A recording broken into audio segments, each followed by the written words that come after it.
Higsuon niining unang Domingo sa Adbyento, naghisgot ang atong ebanghelyo mahitungod sa pagkamabinantayon sa kaugalingon ug pagtukaw.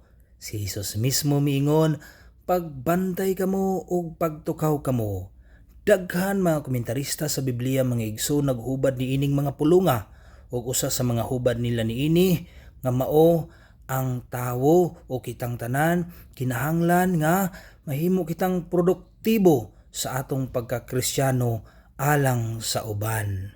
Gihagit kita mga igsuon sa atong ebanghelyo nga let us make use of our time, our talent, our treasure, our whole total being in the service of Christ and in His church.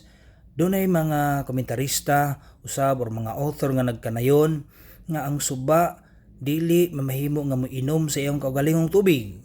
Ang adlaw misidlak dili para sa iyang kaugalingon, kundi para sa tanan. Ang mga tanom na muklad dili para sa iyang kaugalingon, alang kanatong tanan. Busa mga igsuon, atong pangutanon natong kaugalingon, kung nahimo ba nako ang tibuok pagkatao alang sa kaayuhan sa uban, alang sa mga nagkinahanglan, ug mao kini ang diwa sa Adbyento.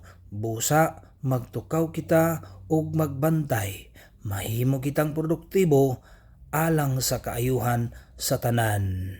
This is the law of nature, that we are born, that we exist for the help of other people. Amen.